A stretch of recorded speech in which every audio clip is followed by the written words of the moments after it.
வெளிச்சமாகும் அறிவிக்கிறேன்னு சொன்னாங்க. அப்போ இந்த தேவதூதர் யார்கிட்ட முத சொன்னார்னா மரியாள் கிட்ட சொன்னாங்க. மரியாள் கண்ணில் இதான் மரியா கண்ணு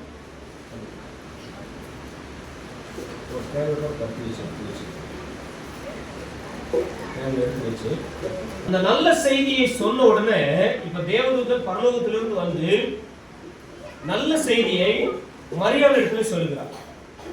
மரியாளுடைய இருதயம் ஒரு வெளிச்சமாக வந்தது.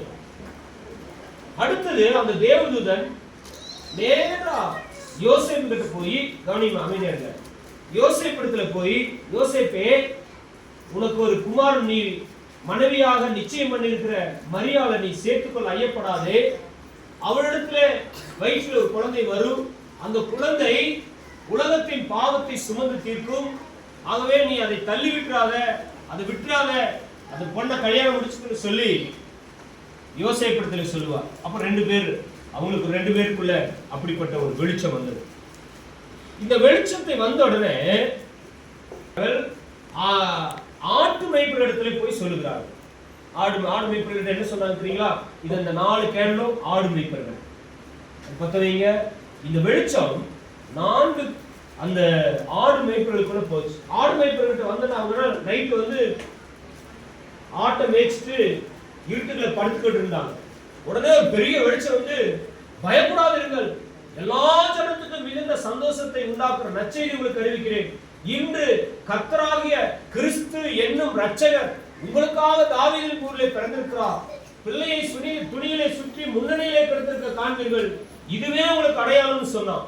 உடனே அவங்களுக்கு பெரிய சந்தோஷம். இந்த சந்தோஷமான செய்தியை மற்றவங்களுக்கு சொல்லணும்னு சொல்லி இயேசுவை நோக்கி அவங்க பார்க்க வர்றாங்க. அது மாத்திரமல்ல, இந்த பக்கம் வான சாஸ்திரிகள் எல்லாம் நீங்க பாக்குறீங்க. இந்த வான சாஸ்திரிகள் எல்லாம் அவர்களுக்கும் தூரத்துல பார்க்கும்போது இந்த மாதிரி நட்சத்திரங்கள், ஏன் நட்சத்திரம் கட்டணும்னு ஆரம்பத்திலே சொன்னேன். ஒரு புதிய நட்சத்திரம் வந்த உடனே ஒரு ராஜா பிறந்திருக்கணும்னு சொல்லி அந்த வான ஆராய்ச்சியாளர்கள் ஆராய்ச்சி பண்றாங்க. இங்க இந்த ஊர்ல இருந்தா கிழக்குல இருந்தா மேற்கு நோக்கி போறாங்க. மேற்கு தேசம் எல்லாம் அந்த பக்கம் இருக்குது, இதெல்லாம் கிழக்கு தேசம். இந்த பக்கம் இருந்து அவங்க ஆராய்ச்சி பண்ணி அப்படியே போய் அந்த நட்சத்திரத்தை நகர்ந்துட்டே இருக்குது. அந்த நகர்ந்த திசையை நோக்கி போயிட்டு இருந்தா அங்கே பெத்லகேம் இருக்குது. அந்த பெத்லகேம்ல இருக்கிற நட்சத்திரத்தை பார்த்துட்டு அங்கே ராஜாவிடத்தை போய், ஒரு ராஜா பிறந்திருக்க வேண்டும், நாங்கள் ஒரு நட்சத்திரத்தை பார்த்தோம், சிலத்துல ஒரு நட்சத்திரத்தை கண்டு அந்த ராஜாவை பணிந்து கொள்ளத்தான் வந்திருக்கிறோம் என்று சொன்னார்கள். உடனே அமைதியா இருக்குமா, அம்மா பேச வேண்டாம், அம்மா நட்சத்திரத்தை கண்டு அவர்கள் பணிந்து கொள்ள வரும்போது ராஜா கோபம் ஆயிட்டார். என்னை தவிர இவருக்கு இன்னொரு ராஜாவா, அப்படி வரவே கூடாதுன்னு சொல்லி அவர்களை ரகசியமா அழைத்து சரி நீங்க போய் பார்த்துட்டு வாங்கன்னு சொல்லி அனுப்பினார். இப்படி போய் பார்த்து வந்தார்கள்.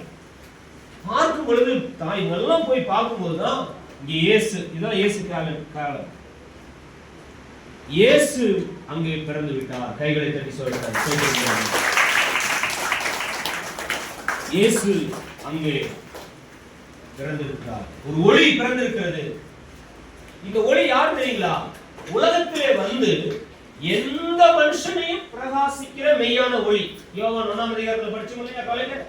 உலகத்திலே வந்து எந்த மனுஷனையும் பிரகாசிக்கிற ஒளி, அது ஒளி என்றைக்கும் அணையாத ஒளியாக இருக்கு. ஒருவேளை இந்த உலகத்துல இவங்க பிறந்தவங்க எல்லாம் ஒவ்வொருத்தரா மரிச்சிருக்க கூடும். இதெல்லாம் மனிதர்கள், இது மாத்திரம் தெய்வம். ஒவ்வொருத்தராக மரித்தார்கள். ஒவ்வொரு காரணம் பண்ணுங்க, இதை ஊதி இது அனுப்பிச்சுக்கிறார்.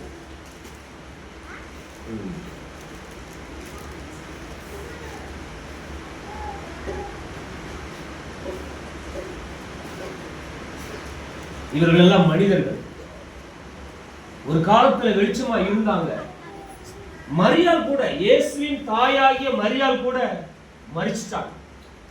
ஆனால் இயேசு கிறிஸ்து இந்த உலகத்திலே மரித்தார். ஆனால் 3ஆம் நாளிலே உயிர் தெழுந்தார். உயிர் தெழுந்து 40 நாள் இந்த உலகத்திலே வாழ்ந்ததற்கான எல்லா வரலாற்று உண்மைகளும் இருக்கிறது. 40 நாள் வாழ்ந்து அவர் பரலோகத்திலே அப்படியே உயிரோடையே சரீரத்தோடையே எடுத்துக் கொள்ளப்பட்டார். எல்லாரும் 12 பேர் பார்த்தாங்க. அந்த சீசர்கள் எல்லாம் பார்த்தாங்க. அந்த பார்த்ததுல ஒரு சீசர் தோமா இந்தியாவுக்கு வந்தார். இன்னைக்கும் பரங்கிமலை என்று உங்களுக்கு தெரியும். சின்னமலை என்கிற இடத்துல தான் அவர் தங்கியிருந்தாரு. பரங்கிமலை இடத்துல தான் அவர் மரிச்சார். சென்னையில போன அந்த இடம் இருக்கு. ஆகவே இயேசு கிறிஸ்து இன்றைக்கும் ஜீவிக்கிறவராக ஒளியில் இருக்கிற மனுஷனாக இருக்கிறார்.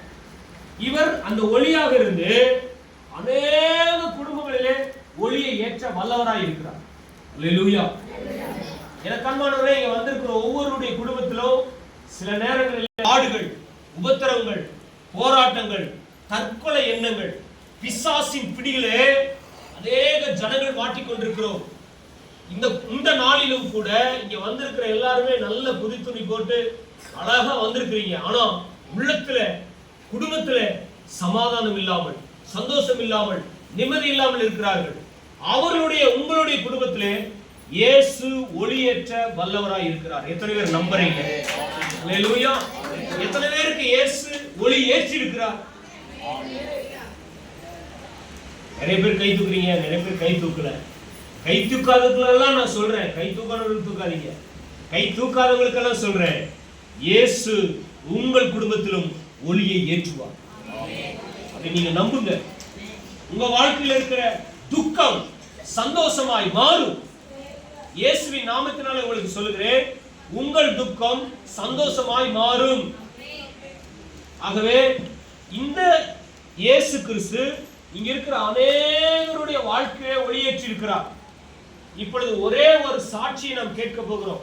இங்க நிக்கிற எங்க அப்பா, அவருடைய வாழ்க்கையில எப்படி அவர் ஆண்டவராய் இயேசு கிறிஸ்து ஒளியேற்றினார், அவருடைய இருளின் வாழ்க்கையிலிருந்து எப்படி ஒளியேற்றினார் என்று சொல்லி ஒரு 2-3 நிமிஷத்துல உங்களுக்கு சொல்ல போகிறார்.